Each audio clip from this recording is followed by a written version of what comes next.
Hola y bienvenidos una vez más a un capítulo especial aquí en The Luis Sigma Show. Hoy con dos invitados súper especiales. Por un lado tenemos a Juliana Silva, quien hace parte del equipo y de esta comunidad de todo el ecosistema de Opción Sigma y de Luis Sigma.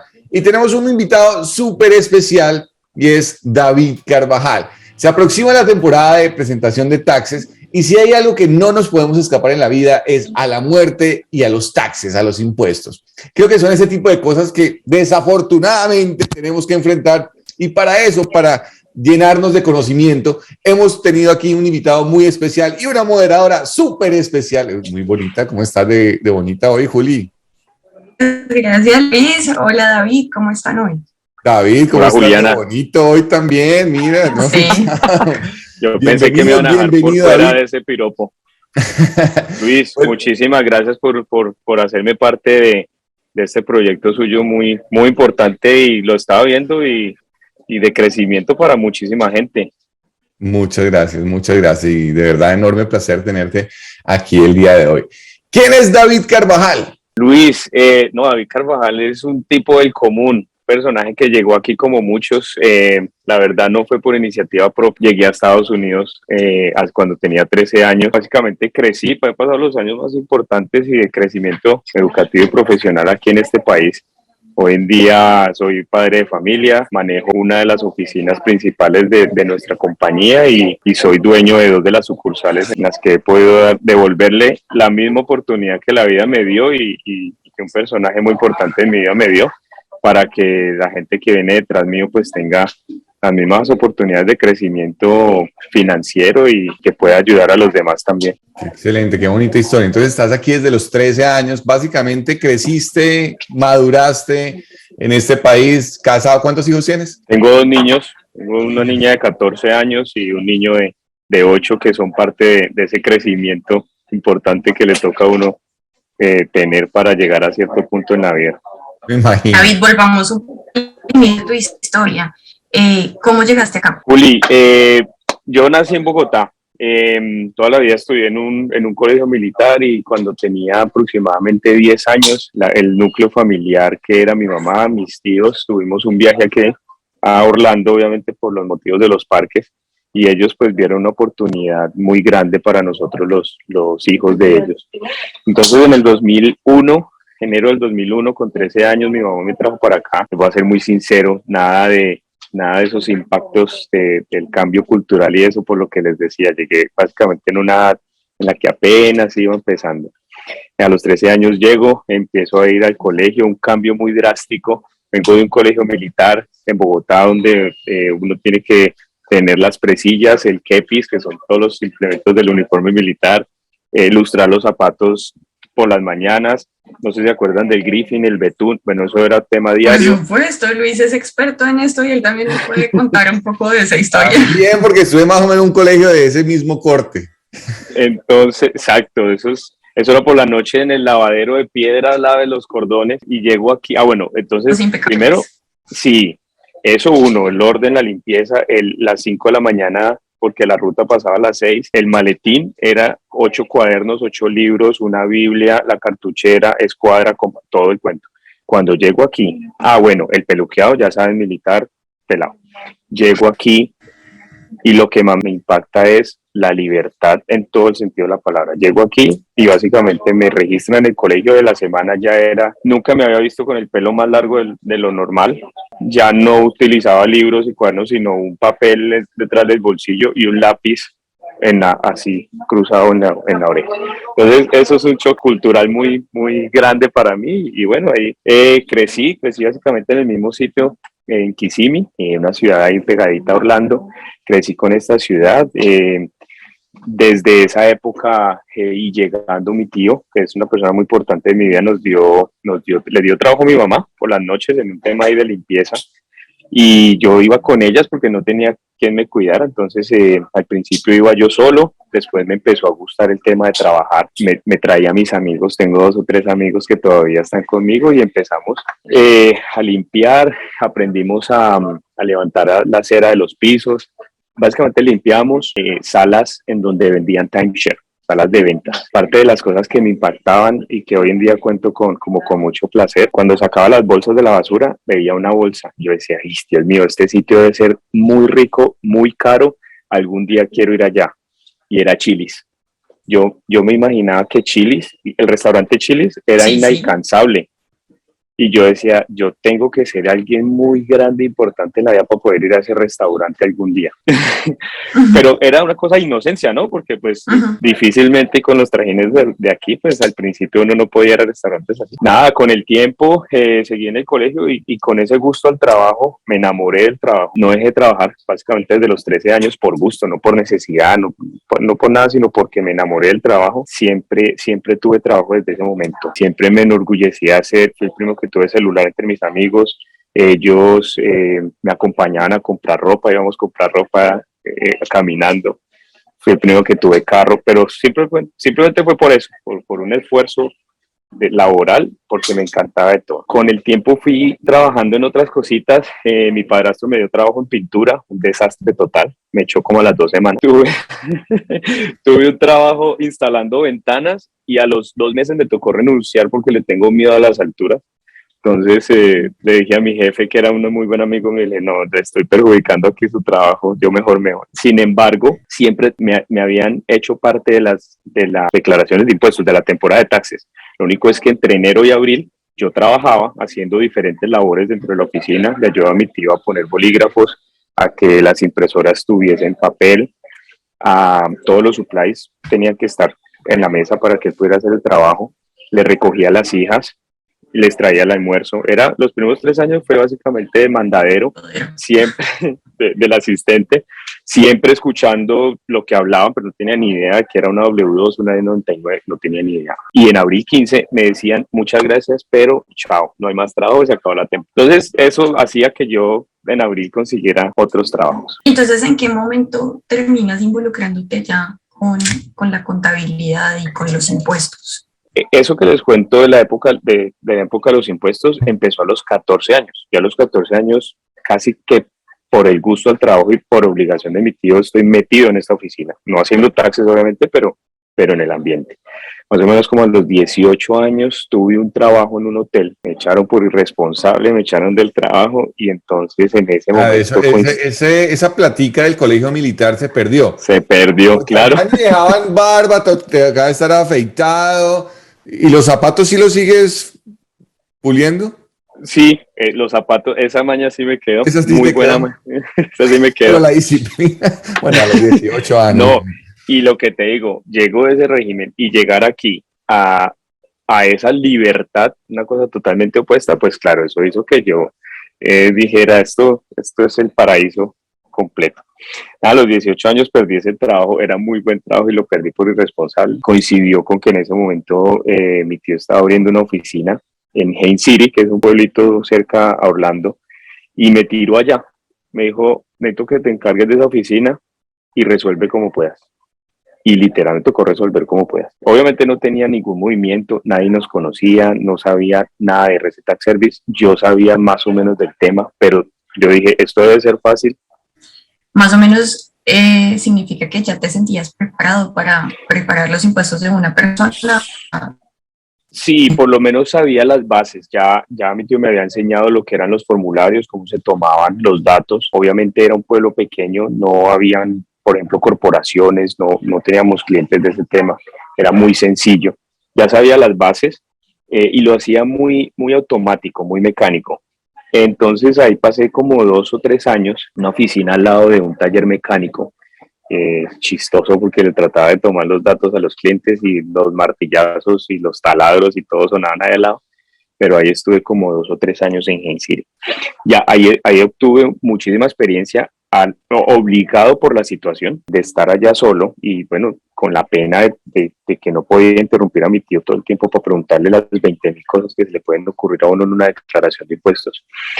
Hasta que me trajo a la oficina principal y ahí básicamente empieza a pulirse mi conocimiento. Yo creo que ya tenía más o menos como 19 años o 20 y se empieza a pulir ese conocimiento de qué era lo que en realidad estaba haciendo. Entonces ya sabía, ya entendía lo que era una W2, las retenciones que se hacen, la diferencia entre una 1099, muchísimas cosas que la planilla tiene, a la cual hay que ponerle sentido común, porque pues, la declaración de impuestos es la columna vertebral de muchas cosas en este país. Y básicamente ahí empezó mi carrera aquí. Hice unos cursos, he hecho algunos cursos, no tengo en realidad una preparación académica muy grande, pero este escritorio, esta oportunidad que me dio mi tío desde muy pequeño ha sido básicamente que mi universidad en todo lo que he logrado tener. Ha sido básicamente aprendido esto empíricamente y bueno, alguna formación de pronto no formal, si se pudiera llamar de esa manera, con respecto al tema de la preparación de impuestos. ¿Se entiende? Exacto. Sí, básicamente es así, la experiencia como preparador.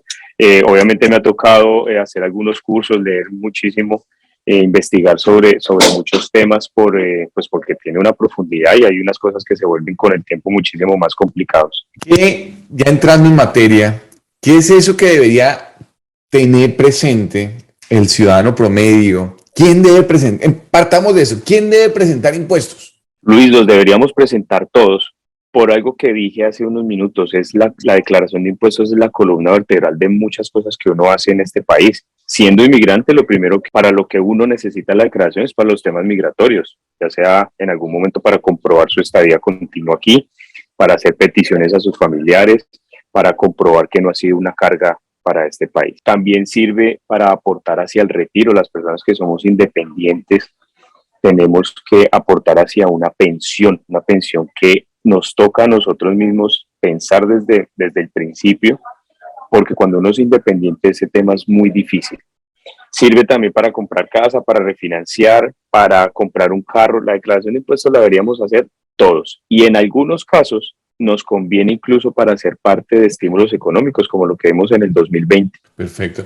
Y ahora, por ejemplo, hablando de esos estímulos económicos, porque en la cabeza de muchas personas está que presentan sus impuestos porque es la oportunidad de recibir el tax refund o la famosa devolución de impuestos, que es ese chequecito. Yo diría, en ese país no tenemos lo que se conoce como la prima o el pago salarial extra, que se le hace a los trabajadores a mitad de año en algunos países o a final de año también en otros países, pero eso es casi que se vuelve ese pago extra para muchas familias y de hecho muchos esperan con ansias esa devolución de impuestos para matar culebras, como decimos en Colombia, para salir de deudas. Pero realmente, ¿qué es eso de la devolución de impuestos y por qué tanto alrededor de ello? ¿Por qué se causa tanto ruido alrededor de todo esto? Yo amo este país y parte de las cosas que me gustan es que, por ejemplo, el sistema tributario tiene unas ventajas que probablemente no existen en ningún otro país. El sistema capitalista tiene el hecho o la ventaja de permitir obtener cierto efectivo para el consumismo. Eso puede jugar en pro o en contra de quien lo tiene, pero el reembolso básicamente es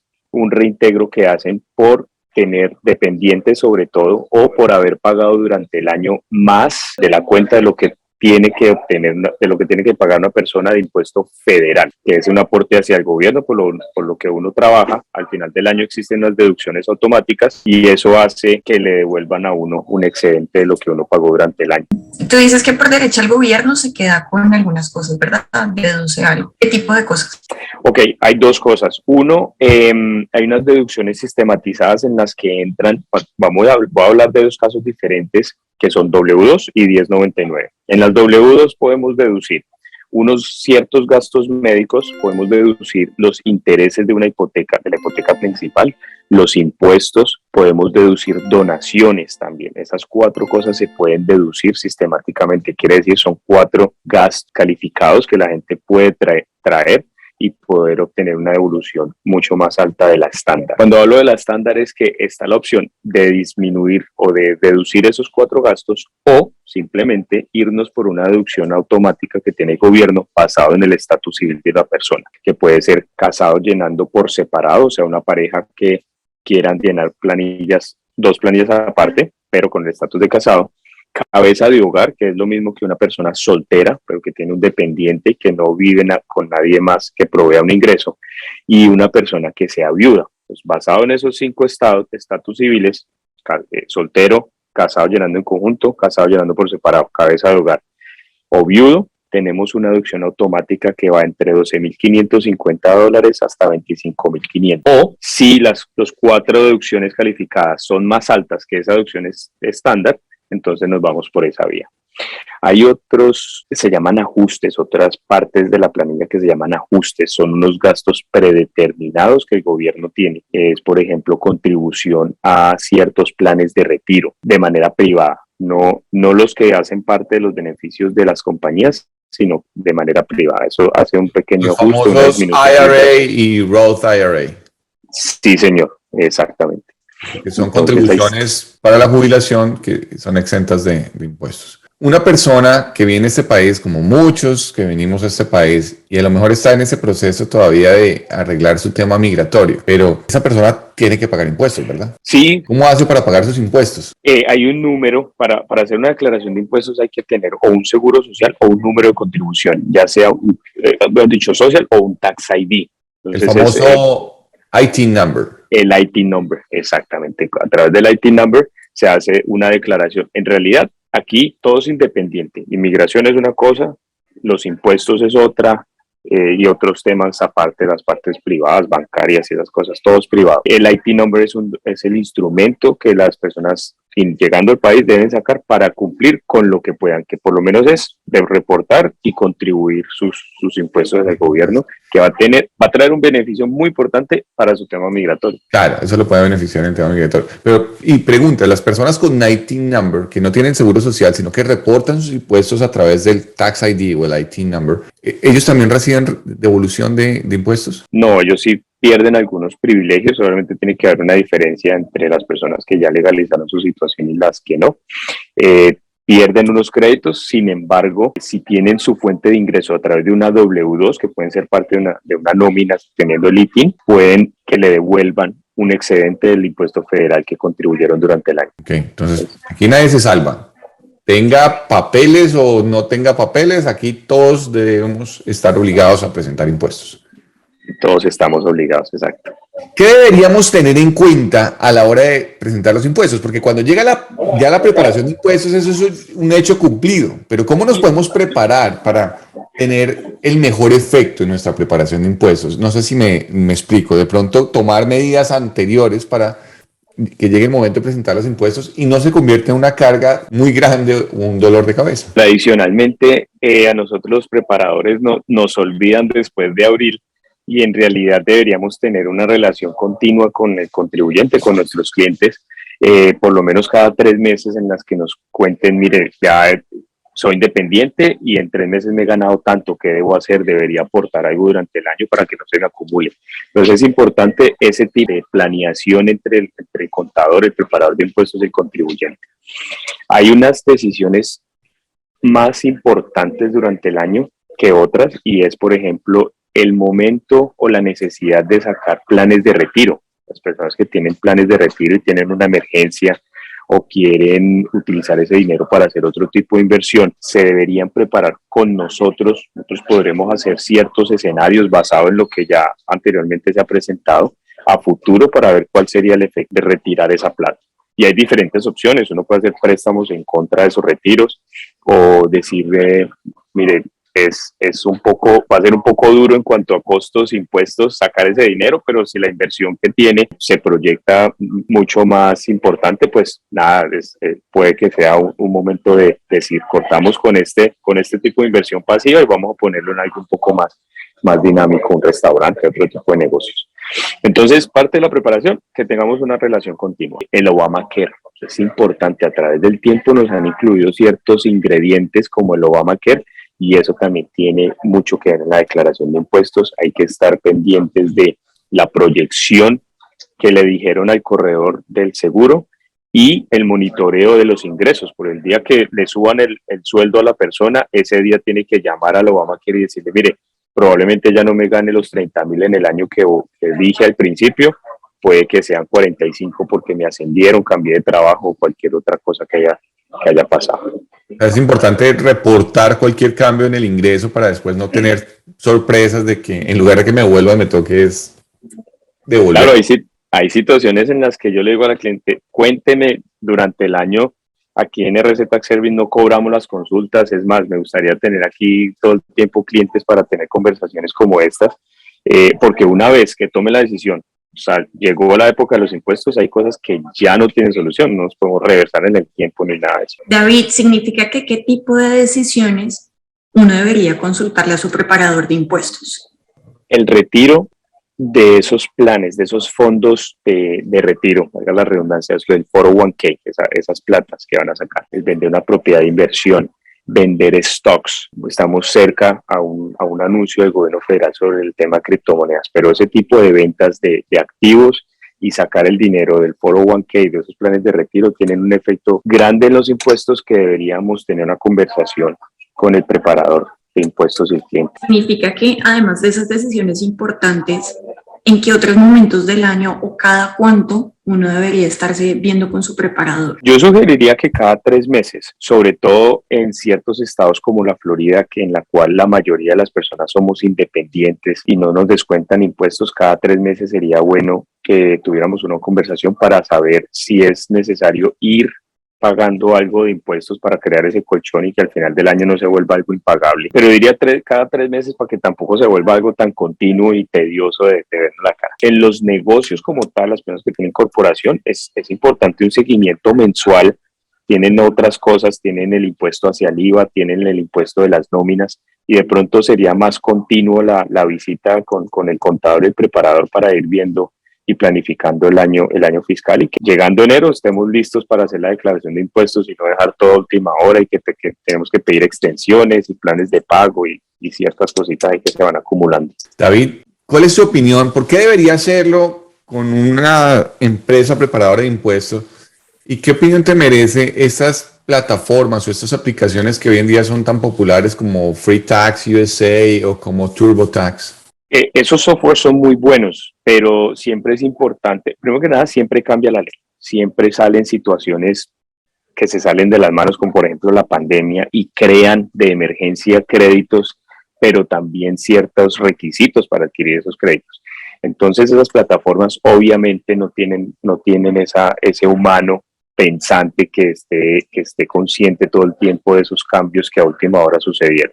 Entonces es importante saber que el software como tal es bueno, pero no siempre les va a hacer las preguntas específicas que tenemos que hacer para saber si sí o no califican para ciertos créditos y eso se puede convertir en años futuros en auditorías sin devolver plata. Eso uno. Dos, la verdad no sé qué tanta seguridad podría tener un software y en algunos casos, los que no son profesionales o la versión profesional pueden correr el riesgo de que pierdan el control sobre su información personal. Recuerde, el robo de identidad es una cosa muy grave en este país y muy continua, muy popular. Y nosotros los preparadores o las compañías como la nuestra tenemos todo de los clientes. Tenemos seguro social, fechas de nacimiento, las direcciones y eso se presta para unas cosas que se pueden volver delitos federales. Entonces es importante saber que los softwares están preparados para ciertas cosas, pero no sabemos la seguridad cibernética si está igual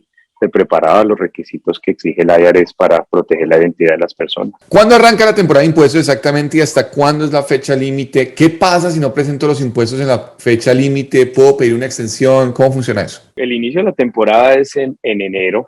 Todos los años nos las modifican simplemente por las mejoras y los mantenimientos que hay que hacerle al sistema electrónico del IRS, que quiero expresar que tienen un trabajo arduo porque somos millones y millones y millones de personas con millones de situaciones diferentes. Entonces en enero empieza la época de los impuestos, pero puede ser entre la segunda y la tercera semana de enero. La fecha límite es hasta abril 15, tradicionalmente para las personas, y marzo 15 para ciertas compañías.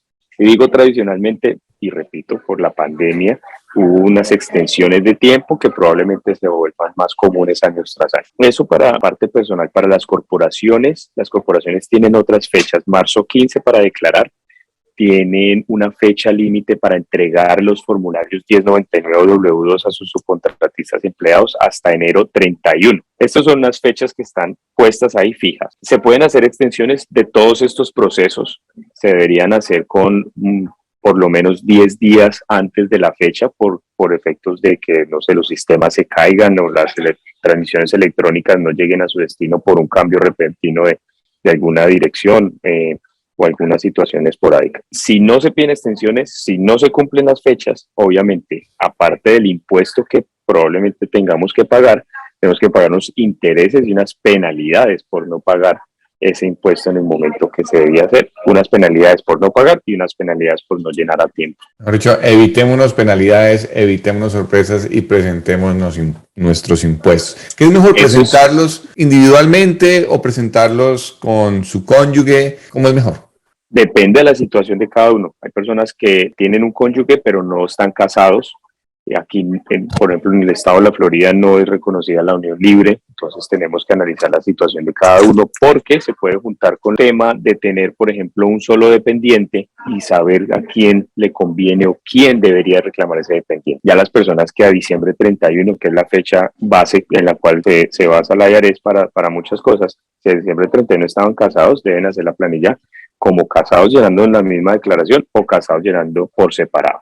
Voy a explicar algo sobre las personas que enviudan. El viudo calificado es una persona que, y tengo que dar un ejemplo con una línea de tiempo. Por ejemplo, vamos a poner el año 2017. Si la persona en el año 2017 enviudó, los taxes del año 2017 los tiene que declarar como casados llenando en conjunto por dos cosas. Primero, porque probablemente ese cónyuge que fallece tenga beneficios tributarios u obligaciones que probablemente herede el cónyuge sobreviviente, y segundo, sirve para proteger la identidad de esa persona que falleció. Es muy importante ese tema del robo de identidad. Entonces, en el 2017, en la cual fallece la persona, el sobreviviente debe ser casado llenando en conjunto. Ya en el 2018 es una persona viuda calificada, qualified widow en inglés, y en el 2019 en adelante ya el estatus civil que tenga en ese momento, o sea, que se casó de nuevo o que siga soltera. Hay que valorar definitivamente cada caso, o sea, una regla general, cada caso dependiendo de sus ingresos, los dependientes, convendría más presentarlo de una forma u otra, y para el caso de las personas que enviudan, hay como un periodo de transición. ¿Se entiende así?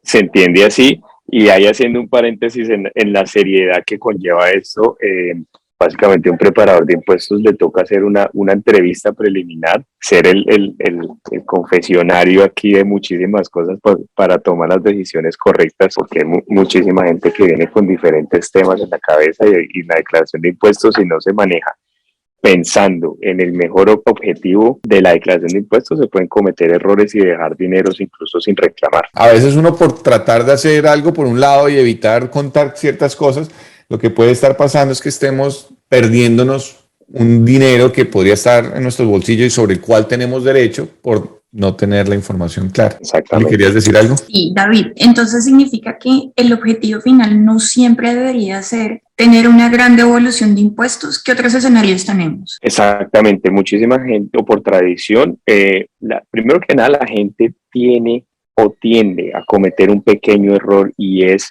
ir de oficina en oficina buscando cotizaciones, y donde más dinero le den, ahí se quedan. Pero no quiere decir que donde más dinero le den estén bien hechos los impuestos. Entonces, eso uno. Dos, haciendo eso cometen otro error de ir repartiendo la información personal de oficina en oficina. Sería bueno que lo hagan siempre en el mismo sitio, un sitio que esté abierto todo el año, que tenga la posibilidad de saber dónde están ubicadas las oficinas, que contesten el teléfono. Muchísima gente, las personas necesitan copias de las declaraciones de impuestos.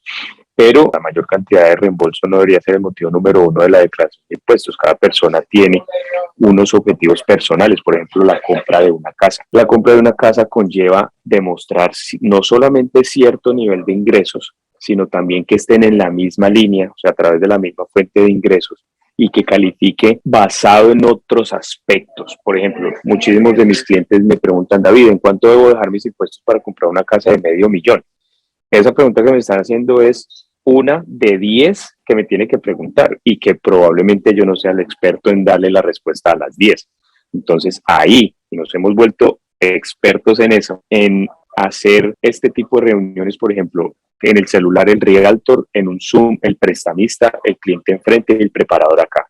Y entre los cuatro el cliente me cuenta qué quiere, el prestamista me dice qué tiene en el crédito, cómo debo preparar los impuestos, el realtor nos da la información de la casa y entre los cuatro hacemos un juego de compartir información profesional y llevamos al cliente a comprar la casa. Las peticiones para los familiares en inmigración conllevan también el requisito de que tengamos un nivel de ingresos óptimo para sustentarlos ante inmigración, el famoso sponsor affidavit, para que puedan venir estos beneficiarios. Al contrario, hay algunos beneficios que de los cuales podemos tomar ventaja si las personas están por debajo de ciertas tablas federales y evitar pagos, por ejemplo, para la renovación del permiso de trabajo. Entonces, la declaración de impuestos no es solo venir a ver dónde más plata nos dan, sino preguntarle al cliente cuál es su objetivo este año o de aquí a 2, 3 años, qué quiere hacer, a dónde quiere llegar, y yo con la ayuda de diferentes profesionales o si está todo en mi conocimiento, lo llevamos a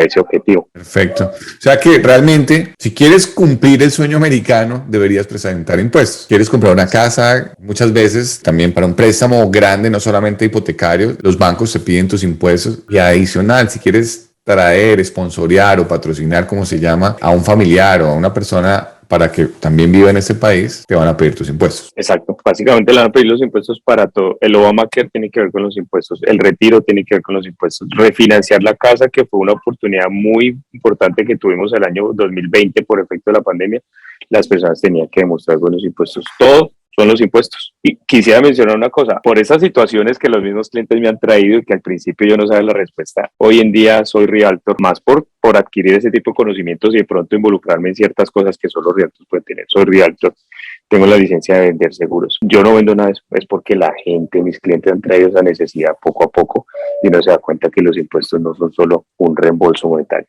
Y hace 2 años tengo incluso un curso, dicto unas clases de impuestos. Es una clase que le deberían dictar a uno en el colegio porque sea lo que sea que uno haga, sea housekeeping, sea un vendedor de autos, sea lo que sea, los impuestos hay que presentarlos, hay que pagarlos y no es una clase que a uno le den tradicionalmente ni en el colegio, ni en la universidad, ni nada, no le enseñan a uno esas cosas. Entonces tengo hoy en día un curso de impuestos que ha tomado clientes, personas que quieren dedicarse a esto, realtors, corredores de bolsa, vendedores de seguro, un montón de gente que dicen esto es algo que probablemente me puede servir para la profesión de cada uno. ¿Cuándo debería dar el paso entre presentar mis impuestos de forma personal y quizás considerar abrir una corporación o abrir una compañía para por allí presentar mis impuestos? ¿Cómo se diferencia? ¿Cuándo creo que debería ser el momento de pasarme del plano personal a un plano corporativo?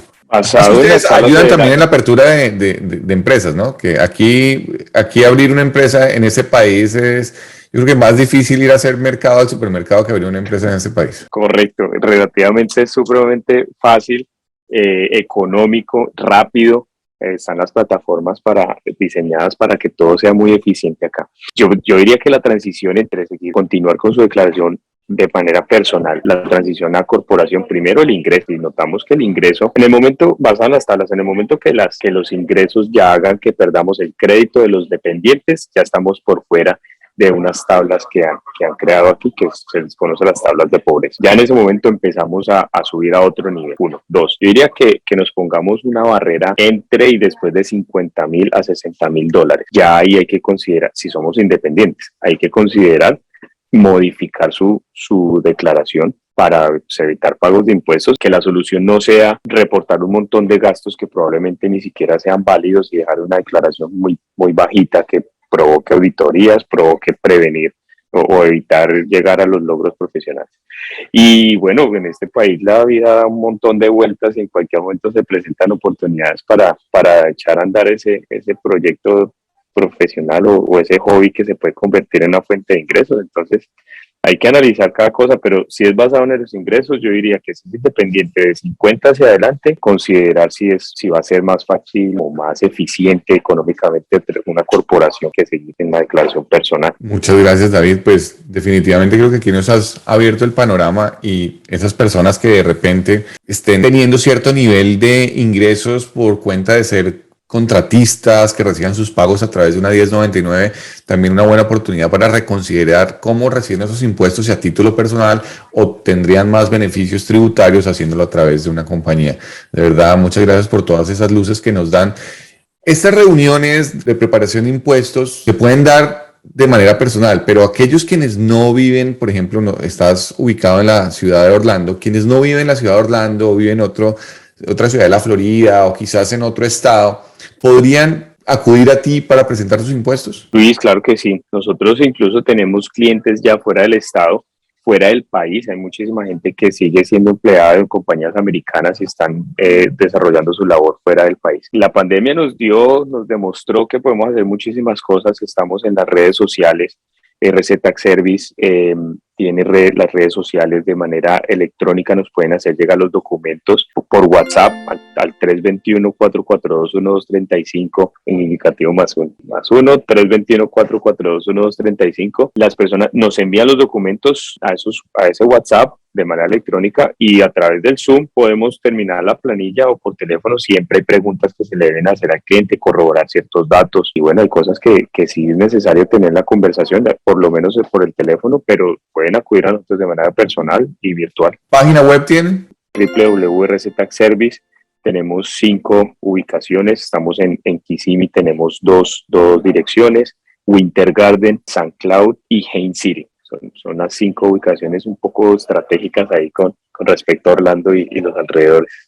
Todas las personas que nos ven, los links de David y de su compañía RC Tax Services se los voy a dejar aquí en la descripción para que puedan de repente acudir a David y a su compañía y a su grupo de colaboradores para que les ayude con su declaración de impuestos. Juliana, oye, gracias por estar aquí hoy.